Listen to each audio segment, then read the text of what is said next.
Dynamic stars event শুরু হওয়ার আগে এফটিজি একটা ভিডিও পাবলিশ করেছিল যেখানে আমরা দেখেছিলাম জার্মানি, মেক্সিকো, তারপর ব্রাজিল সহ অনেক দলগুলোর কিন্তু লোগো। তো আমরা ভেবেছিলাম হয়তো এইসব দলগুলো যুক্ত হচ্ছে, অবশেষে ব্রাজিল টিমটাও যুক্ত হচ্ছে। তাছাড়া আমরা ব্রাজিল টিমের জার্সি দেখেছি, এছাড়া দেখেছি আমরা রাফিনিয়ার গায়ে ব্রাজিলের জার্সি।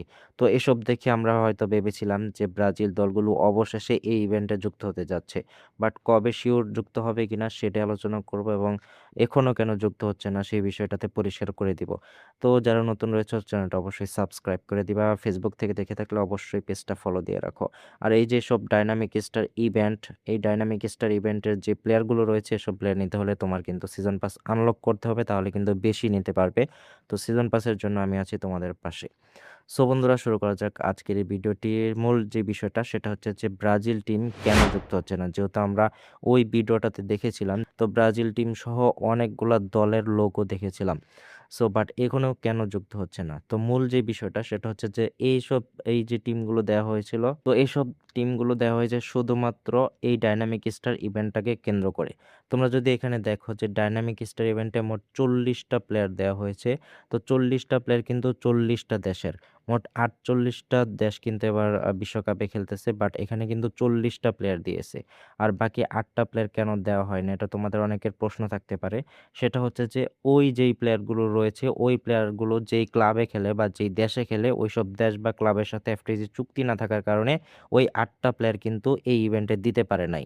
বাট এই 40টা প্লেয়ারের সাথে কিন্তু এফটিজি চুক্তি রয়েছে, তারা যেই ক্লাবে খেলে বা দেশে খেলে। যদি তোমরা এখানে দেখো যে কুনহা বর্তমানে খেলতেছে ম্যানচেস্টার ইউনাইটেডে, বাট সে কিন্তু ব্রাজিলের প্লেয়ার। তো এখানে যদি তোমরা দেখো যে ব্রাজিল টিমে কিন্তু কুনহা রয়েছে, আর এই কারণে কিন্তু এফটিজি যে তাকে অ্যাড করেছে এটা না, সে ম্যানচেস্টার ইউনাইটেডে খেলে বলেই কিন্তু ডায়নামিক স্টারে এই কুনহাকে দিয়েছে। যদি সে ম্যানচেস্টার ইউনাইটেডে না খেলতো, যদি শুধু ব্রাজিল টিমে খেলতো, তাহলে কিন্তু এই কুনহাকে কখনোই এই ডায়নামিক স্টার কাপে কিন্তু তোমরা দেখতে পেতে না। সো তোমরা যদি এখন দেখো যে আব্দুল হামিদ সৌদি আরবের এই প্লেয়ার, এই প্লেয়ারটা কিন্তু খেলতেছে ফ্রেঞ্চ লিগে লেন্স টিমে। তো ওই টিমের সাথে এফটিজি চুক্তি থাকার কারণে এই যে সৌদি আরবের আব্দুল হামিদকে কিন্তু অ্যাড করেছে, বাট সৌদি আরবের সাথে কন্ট্যাক্ট নাই এফটিজির। আর এই কারণে কিন্তু এই প্লেয়ারটা অ্যাড হয় নাই, জাস্ট অ্যাড হয়েছে ওই ক্লাবটাতে যে খেলতেছে এই কারণে। তো আশা করি বুঝতে পেরেছো। একইভাবে যে এই প্লেয়ারটা রয়েছে এটাও কিন্তু একই সিস্টেমে। সো তার যে দেশ রয়েছে সেই দেশের সাথে কিন্তু এফটিজির কোনো চুক্তি নাই।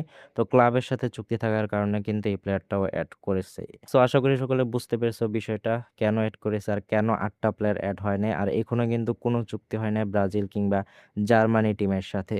সো অবশ্যই আমরা আশাবাদী যে ব্রাজিল অথবা জার্মানি টিমের সাথে এফটিজি চুক্তি করলে অনেকগুলো প্লেয়ার কিন্তু আমরা পাবো। সো আশা করি সকলে বিষয়টা পরিষ্কার হয়েছে। সবাইকে ধন্যবাদ ভিডিওটি দেখার জন্য। এবং আরো একটা বিষয় হচ্ছে যে সামনে কিন্তু আসতে চলেছে তোমার অনেক বড় একটা ইভেন্ট, যেখানে আমরা দেখতে যাচ্ছি মেসি 87, রোনালদো 87, তারপর রয়েছে রদ্রিগেজ, ডি ব্রুইনা সহ অনেক প্লেয়ার। সো এই প্লেয়ারটা কিন্তু তোমাদেরকে নিতে হলে তোমার অনেক ডায়মন্ডের প্রয়োজন হবে। তো এখনই ডায়মন্ড জমিয়ে ফেলো, আর যাদের ডায়মন্ড নাই তারা কিন্তু এই নাম্বারে কন্ট্যাক্ট করতে পারো সো ডায়মন্ডের জন্য। তো আজকে এখানে শেষ করতে হচ্ছে, নেক্সট ভিডিওতে দেখা হচ্ছে খুব শীঘ্রই। ভালো থাকবে সবাই, take care and good bye.